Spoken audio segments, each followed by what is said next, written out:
A lot of times folks are like, oh my gosh, culture is moving so fast. I need to do everything. Calm down. Take a pause. What makes sense? Yes, what's culturally relevant, but what's brand relevant for you? And it's okay to say yes to things. It's also okay to say no to some things. Then when you lean in, you do it excellent. Your execution is flawless and it makes sense. It's meaningful for your brand. Explore the minds and marketing strategies behind today's winning brands and businesses. Tap into the power of the creator economy with Earned by Creator IQ. Here's Conor Begley. Hi, everyone. Welcome to Earned. Today we've got Lucy, the president of Saie. Welcome to the show, Lucy. Thanks, Conor. I'm so excited. It's truly an honor to be here with you. You are an urban legend to me, so thanks. I'm excited about the conversation. Well, you are also the man, the myth, the legend to me as well. I think watching you from the outside across Fresh and Drunk and now Saie, I always tell people, I'm like, if you want to know who one of the best in the world is at doing this, watch what Lucy's doing because she is the best. Oh, wow. That's very humbling. Coming from you, that's major. So thanks so much. I mean it with every ounce I have. Let's get started. So normally I'm the one that comes up with most of these questions, and I still was, but I also like to ask other people questions. And so I emailed a good friend of yours named Jean-Marc Plisson. So he's the current CEO of Kosas, which is kind of a competitor. So I emailed him at 1:03 p.m. He called me directly at 1:05 to rave about you. So we're going to use some of his questions and some of his insights, if that feels good. That's super exciting. Just like a quick moment on Jean-Marc, I just want to thank him for the support. And I think there's a lot of mutual admiration and respect with each other, despite the fact he is at Kosas and I am at Saie. But I think we're really respectful of the boundaries. You also worked together for over a decade at Fresh and then have competed for, at Drunk before too, when you were at Drunk and he was at Tatcha. So he knows you, I think. Yeah, he's got my number. Okay, so let's start with first. The first quote from him he said is, "You can't talk about Lucy without talking about her kids and family. She has the ultimate approach in the field of balancing family and work as well as soccer." I know that this is personally one of the most important challenges that people face today. And one of the ones that I really struggle with is kind of finding this balance. So I'd love to know, what is your approach here? Like, why does Jean-Marc think that you are so good at this? It's a great question. I think he's spot on. Family is core to who I am. We are a family of 6. We have 4 kids, 3 boys, 1 girl, ages from 16 to 27, which for us really means it's like this controlled chaos. No one day looks like the next. But I would say, look, on the outside, if that's the impression, I guess I'm doing an okay job. But it's a living, breathing, evolving situation, depending on what stage my family's in and what stage of my career I'm in. I would say to you very early on, looking at the babies' faces, the young kids, I was like, first they let me bring these babies home, like they're mine. I can't mess this up. My husband and I have got to get this right. There's no relaunching them. There's no redo here. So early on in my career, I had this mantra that I'd say over and over again to myself, which is, look, it's all about choices. So what are your choices? And I'll give you a couple of examples. Early on, when they were younger, I would set my alarm at around 3:30 in the morning, and I would go in the kitchen and I would work. I would work from that time till about 6 because it was quiet. And I actually am a morning person. I can think clearly. And then at 6, lunches start. My daughter would come down. We'd get her hair done. I live in North Jersey, so I'd get ready for my commute, and my husband would take over the morning shift. So it's also very much a team effort. We can't do this without the other one. And I would organize myself. Driving into New York, it can be 2.5 hours. So I would have calls. At that early morning hour, I would do Asia calls or I would do calls with Europe. And then on the way home, I would do calls with the West Coast or with my teams.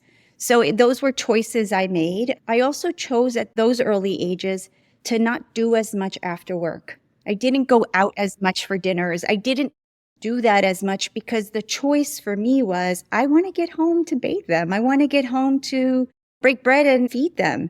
Another baby Coco Loco moment for me is, I'm first generation Colombian, so I don't believe for myself in nannies. It was important to me to just try to maintain some of the tradition that I was raised with. COVID's changed things a lot. The relationship on work-life balance is very different. I only have one of the 4 kids home now. JJ's 16. He's a junior in high school. So it's a 6 a.m. wake up for me. And actually, I don't even talk to him that much in the morning. I meditate, I journal, work out, do my morning walks. So I think truly it's an evolution. And I don't think it's a one size fits all. I think it's whatever's personal for you. I do the 3 a.m. wake up. I don't set an alarm. And similarly, I'll come in and crank it out from like 3 to 5 or 3 to 6. And then kids start to wake up, ease into the day, etc. It's a highly productive time. I'm glad to know that it won't last forever. So that's good. No, for sure. And I will tell you this, and like what you and I do, I think some of the silver lining moments for me now are I get a front row seat of what's culturally relevant to them. And it informs sometimes how I show up at work or an opinion I might have. So an example of that, one of my sons goes to Wesleyan University and he plays soccer. And I gave him a Saie bucket hat a year and a half ago. And sure enough, the squad started asking, like, wait, where's the hat from? Could we get one? And my oldest son, Jeremy, said, you tell them you're sponsored. He knew already that bucket hat, because it was PR and it was merch, was so desirable that it wasn't so available. Or like our daughter, Alina's the music. She's like Miss Spotify. Like if we want to know what's up with music, we all share playlists. The cultural relevance really plays a big role now as they're older. It's reverse mentoring. I'm learning from them. I've heard that before in terms of teenagers providing this lens into another generation that you're disconnected from. And I think I've also heard this within that generation, the idea of being sponsored is like now a positive. You're starting to make it, you're getting the attention of brands. Just to double click on what you mentioned earlier with cultural relevance, like I grew up with it because of Columbia, but talk about like fanaticism of the game, right? And really what we're trying to do in our businesses is create that kind of love beyond reason. So when I see that passion ignite and I'm like watching a game or watching them, like I'm asking a lot of questions because I'm like, how do I ignite that kind of connection in what I do? We've won if we can do that. I know this is a topic that's tough, but I do think would be helpful to other people. So originally we were supposed to do this interview last year, and then you had some personal tragedy occur with the passing of your eldest son, Jeremy. So if you don't want to talk about it, it's okay. But for others that have either gone through something similar or going through something similar, I'd love to hear about what that period of time was in your life and how you balanced work and life and all these things, if you're up for it. Thanks for the question. I always feel that it's an honor to talk of Jeremy. I think it's a way of us keeping him close. But I will say that his loss, it's almost like to the year. Like you're one of the first people I called because we had the interview scheduled. His loss is still sinking in. Like I'm not sure that we fully have embraced or understand it. And the magnitude of it, I think, comes up in small increments, or I really believe we wouldn't get out of bed. It's just too big. But Jeremy was 27. He was a very successful model. If you Google him, you'll see how handsome he was.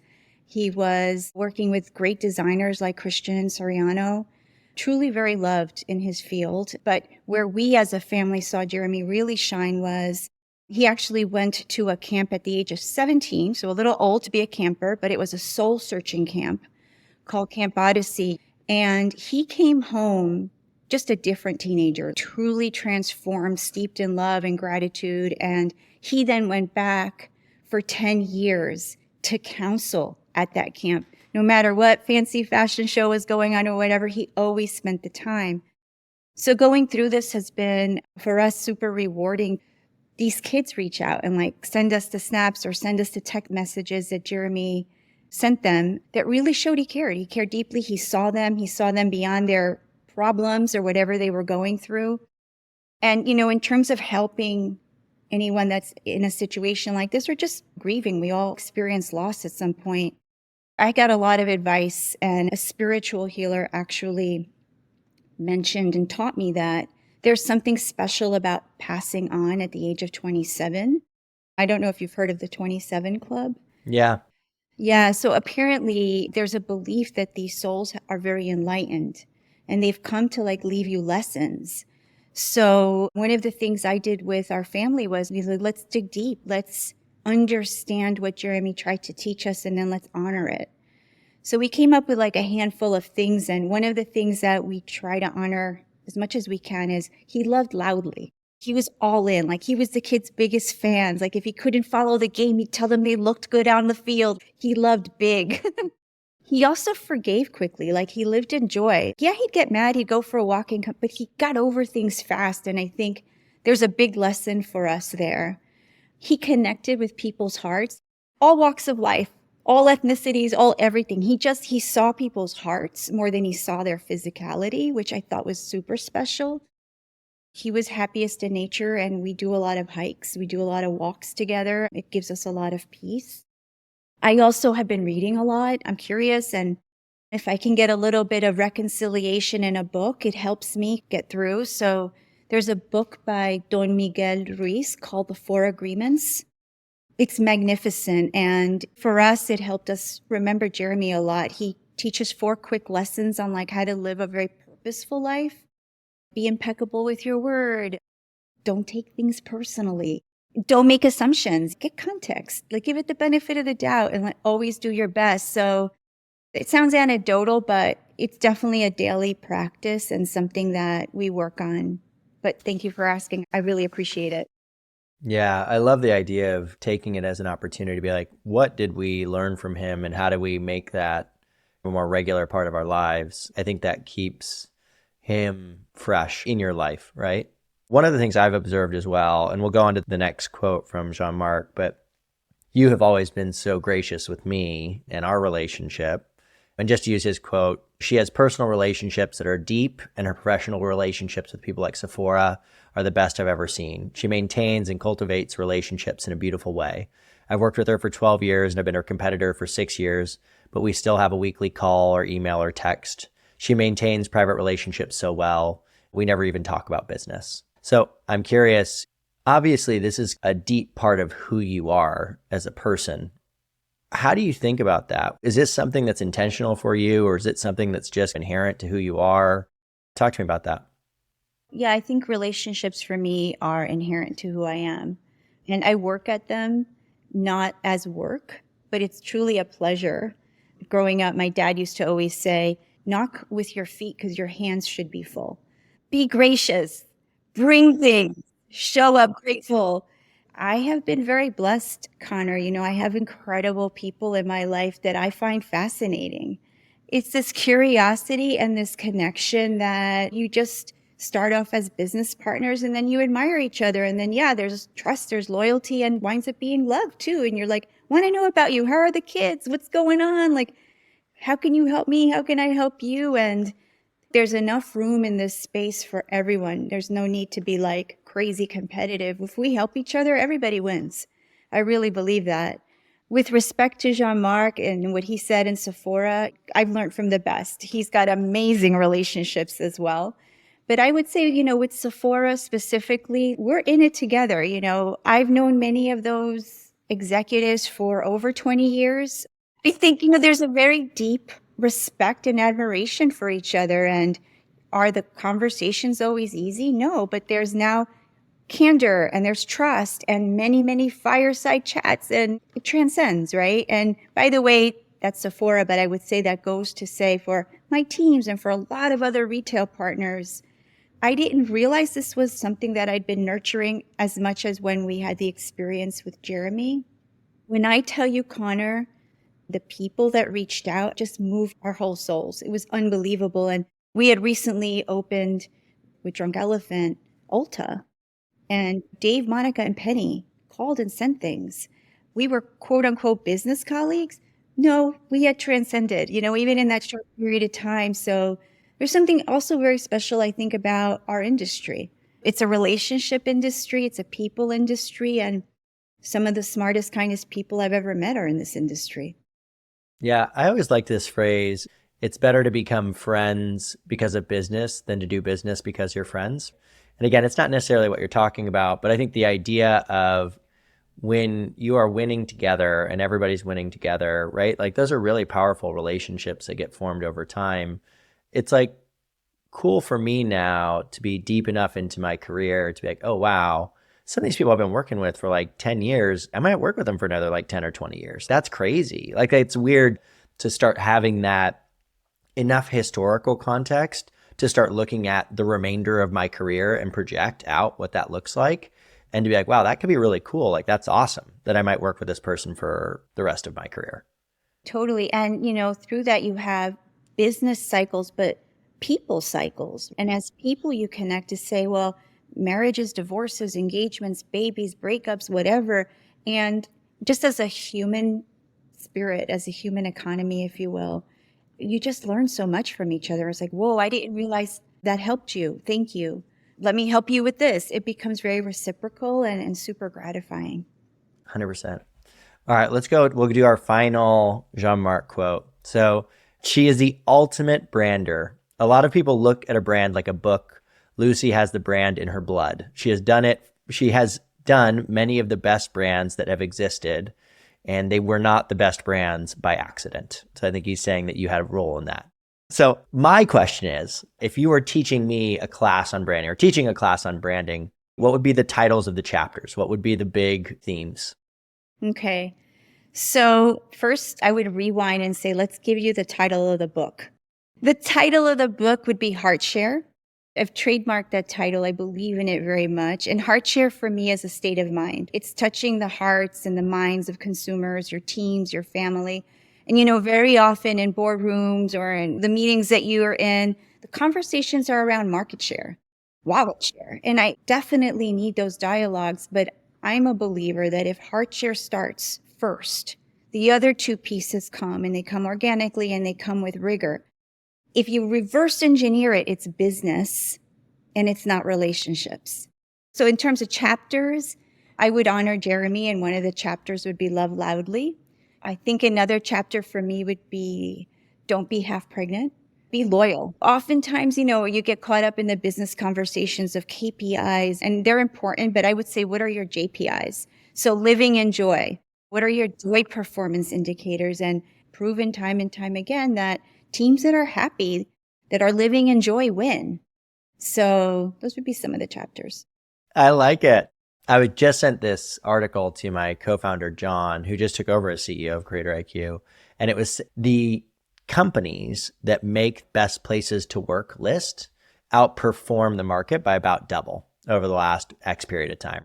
They double the returns of the rest of the market. And so I think that hugely aligned with that. And then the idea of heart share, I love that. I think we just had Terrence of Stanley on, who is the president there and there was a CMO at Crocs before that. He's just one of the best marketers I've ever talked to. And he talks a lot about this idea of brand love, like love being a critical component. JPIs, there's a new one. I like that.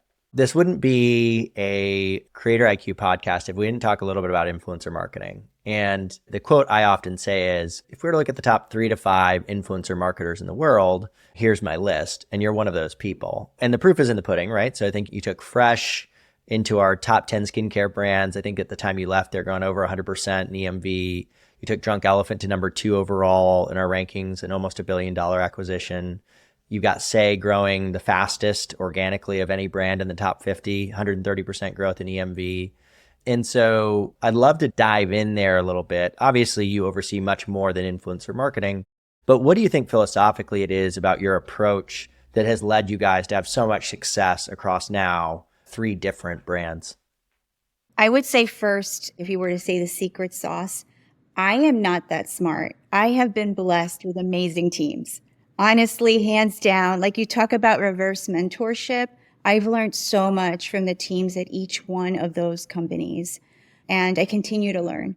I think that a common denominator in the brands you've talked about is at the heart of what they do, they're great storytellers. And then what they do is, and what I have found works for us and for those brands, is tapping into creators that genuinely love the brand and can retell your story. And that sounds simple, but it's not, because a lot of times folks are like, oh my gosh, culture is moving so fast. I need to do everything. Calm down. Take a pause. What makes sense? Yes, what's culturally relevant, but what's brand relevant for you? And it's okay to say yes to things. It's also okay to say no to some things. Then when you lean in, you do it excellent. Your execution is flawless and it makes sense. It's meaningful for your brand. So I would say those are common denominators with the three experiences. There's definitely this idea of culture moving too fast. We see it really commonly, and I think it's kind of a related mistake, is this idea of like, this person's really big, like we need to work with them. But they have no idea who we are and they don't care about our brand and they'll probably never talk about it again.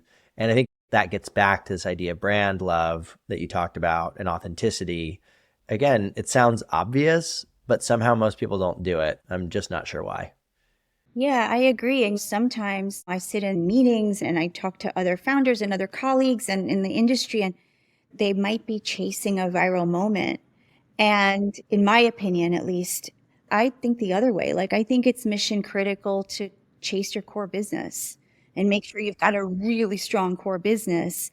And viral moments, bring them on. Let's go. They're the cherry on top. They complement your business. They make it just incredible and exceptional, but they don't define your business.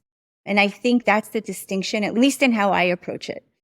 What we see in terms of the actual numbers too is usually when there is a viral moment, again, we just had the Stanley president on, it is very viral moment. And that's what gets all the attention, right? They replaced the woman's car and burned down whatever. But if you look at the numbers, like this thing was building up way before that ever happened.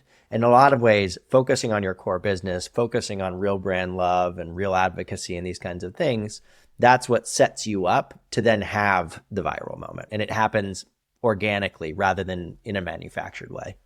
Yeah, and caring about your community. Like, if you're just trying to get your EMV numbers up, it's going to have its limitations. I've always encouraged my teams to do, if the community allows, the influencer, get to know them. When is their birthday? Are they getting married? Do they have a baby coming? What's going on in their life? Back at Drunk Elephant, there's a group of aficionados called the Drunkies. And one of the ladies, Amy, was very, very sick, and we found out. And we knew that because we were close to the group. And we were able to show up, sadly, when she did pass away, not as a brand, but as an extension of her family. And her family, knowing how deeply we cared about her, you can't make that up in an EMV number. No, it's tough because you want to be able to measure it, but you also don't want to be like, this is the only thing that matters, right? You want to drive the things that drive the number rather than focusing on the number. So one of the things I've observed about you and the way that you've approached this is you really have taken a product first approach. And in particular, I think you've done just a fantastic job of these creative gifting concepts and creative brand collaboration concepts. First observed it, I think probably most at Drunk Elephant, maybe a little bit at Fresh. And then obviously I've watched it at Saie too. I'm curious for you guys, or for you, one, what made you decide to lean in there? Two, I think marketing can get so quote unquote ROI driven, right? And so like, how much revenue did this drive? Those are pretty meaningful expenses, I have to imagine. So how do you think about justifying these very large investments that maybe don't have a real way to understand the impact that they're having from a revenue perspective? Yeah, it's a line in our budget, and I look at it, it's almost like back to like my dad, and you knock with your feet when you walk in a door. And when someone comes on your social media channel, they're a guest in your home, right? And it's your job to be hospitable, to answer their questions, to not let a DM go unnoticed. But one of the things I've learned along the way is the gifting is important because it's intimate and it tells a story about your brand, whether it's a core thing or a new product that you're launching. But early on, I'll never forget an influencer who FaceTimed me and showed me their garage. And it was filled with so many unopened boxes. And it was more like, help me because I want to open all these. I can't get to them. I look for yours because yours is something I always want. And it was a lesson for me in that we're always going to have a cost of goods target, if you will, right? So if you only have X amount of money to spend, do less of it. So when you send it, it's super meaningful and they want to open it and they get to it and they want to review it versus just stuff that isn't as meaningful. My CFO, COO of Saie, when you had the Creator IQ in LA, one of the things I did was I invited her. I think that it's important that at that level of management, they understand and we share learnings on how This isn't a silver bullet, but it's a really big part of the puzzle, and it's a part of the success factor. Beyond just the marketers and the influencer marketers that go, I think it's a forum for people that have a fiscal responsibility to organizations to understand the way this channel works. Yeah. I think awareness is coming around. I mean, there's enough examples now that are really tangible of brands. Like you get a little bit of credit for being like, we did this at Drunk. It's kind of a good idea, right? When I look at the brands that win, the ones that are willing to invest in something that doesn't have an exact dollar tied to it and that is long-term in nature in terms of how you think about it. So I'm curious for you, just taking a step back from the day-to-day and looking at your career, the beginning of your career, because a lot of the people that listen to this are going to be people that want to be a CMO or a president or whatever and want to follow your career path.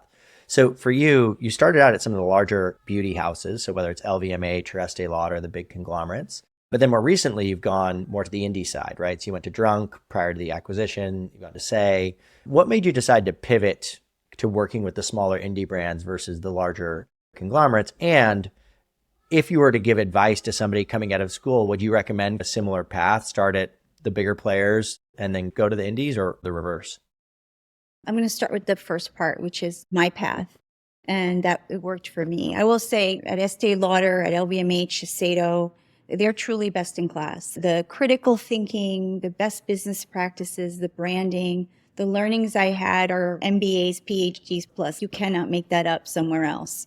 And it allows you to go in more effectively, in my opinion, to an indie brand, or at least it did for me. The fact that I left Fresh or left LVMH for Drunk Elephant, it was one of the hardest decisions of my life. Like when I tell you, like I loved and love Lev and Alina, the founders, and LVMH. So many of my friends, my colleagues are still there. I thought I would retire there, actually. Why did I leave? So I always thought, like, first generation, American, I'm never going to be brave enough to start my own company. And when the Drunk Elephant opportunity came up, I thought, wow, you know what? This is a great chance for me to look at what it's like to run a company, because I was employee 18. Nobody knew Drunk Elephant yet. The awareness was very low. And the pivot point for me was truly meeting Tiffany, the founder of Drunk Elephant. Our values are very aligned. She's a mom of 4 also, working mom. But more importantly than that, her vision of clean clinical was super disruptive, with a little twist of fun, but with the goods. So I felt for me like I can make a difference here, and I can create disruption, and I can learn along the way. And it was similar with Saie. I was set up on a blind date with Lainey.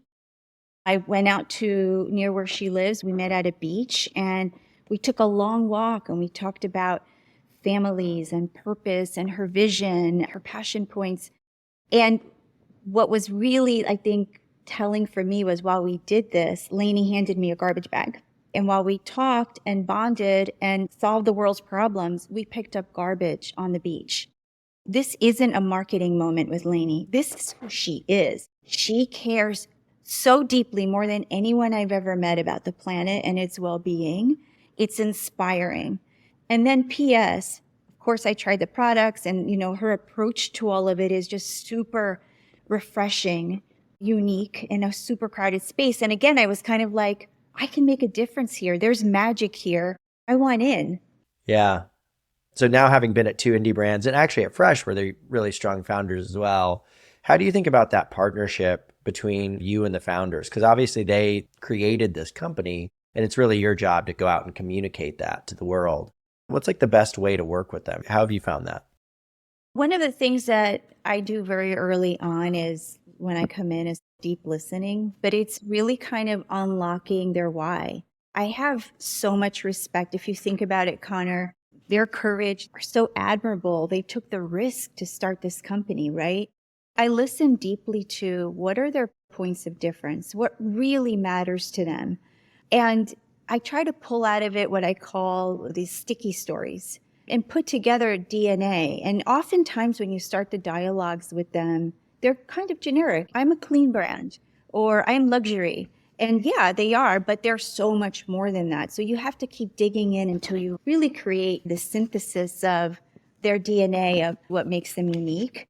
I also think it's important that they tell their story. the fact that they did that, it's really beneficial for the consumer to hear from them. It's inspiring. Oftentimes people come in thinking they've done it this way and we're going to do it that way. And it's like, for me personally, I don't approach it that way. I feel like I come in as humble as I can because there's so much to learn. Yeah, 100%. It's interesting to hear, like, as a founder, like, I know what it is, but maybe articulating it, I haven't yet, right? To the degree that if you want to build one of these really big companies, you have to have a lot of other people telling that story for you. And so if you don't have it super clearly articulated or well understood, it gets lost. What was special about it in the early stages gets lost. So I want to quickly hit, and then we'll do one fun end of show question. So obviously, Saie, at least as far as I understand, is an exclusive brand at Sephora. And we've definitely observed in the data brands that are exclusive at Sephora, whether it's Rare or Charlotte Tilbury or otherwise, have done really well in our numbers, just objectively. So I'm curious, why do you think that's the case? Is it a selection thing, like Sephora just picks the brands that are already a good fit? Or is it being in Sephora has a really meaningful impact on how you perform within the influencers, social media space? I'd love to get your perspective on that, knowing that you've obviously been in that space for a long time. What I've experienced is there's definitely a direct correlation with social success and Sephora success. I see Sephora in what I've witnessed as just this great lifestyle cultural destination for beauty. And in what I'm doing today with Saie, like Saie understands culture really well. And I would say one of our superpowers is we can almost anticipate it. So what happens is it's mutually beneficial for both businesses. We all thrive that way. And in terms of exclusivity, again, I can only talk from my experience, but I find that they're very discerning. I have a couple of friends that are founders that are trying to get into Sephora, and they've been told, not yet. Sephora's not ready for them yet. And once you do join, they help a lot and they give a lot of insight. They're really smart. I think that once you are in that exclusive space with them, it's a two-way street. It's definitely like a relationship and you benefit from each other. It's a tough balance, right? Because obviously, like, well, I want to be in more places. I want to have more distribution. And so limiting it feels like you're limiting the brand, but it doesn't seem to be the case. So let's do one fun end of show question. You mentioned a little bit earlier, like you love to learn from other people. I found this quote from you. I'm using a lot of quotes this time. I like it. One of the things you recommended was like, first, do your homework. I have children and it's mandatory that they take their studies seriously. I don't think that changes when you become an adult and have a career. Putting in time to understand a report or a new discipline is crucial for staying ahead of the curve. I'm curious, what are you studying right now? What are you doing homework on? It's such a different answer today, like 30 somewhat years later in my career, Conor. I am trying to learn to live better, to live well. I am studying and like totally a student of gratitude, mindfulness, of actually playfulness. Like as an adult, unless you have little babies around, you forget to play. I work out in my barn and I have a hula hoop in my barn. My birthday's in October, and what do you want to do? I said, I want all of you guys to get hula hoops, and I want a hula hoop. And my kids were like, what is wrong with you? What is really wrong with you? I love it. Well, Lucy, I really appreciate you taking out the time. I've got another dozen questions I could have asked, but I want to make sure that we leave that for round two. There definitely could be a round two somewhere down the line. Again, just a huge personal fan of yours, and I think you're just so good at what you do and a great person as well. So love to watch your success. Thank you for having me on, Conor. It's a very mutual admiration. I'm a huge fan of yours personally and professionally. I want to continue to watch you thrive, and let's do a round two soon. Be a friend, tell a friend, and subscribe. Earned by Creator IQ. Creator IQ is your all-in-one solution to grow, manage, scale, and measure your influencer marketing program. Ready to unlock the power of the creator economy? Get started with a demo today at creatoriq.com.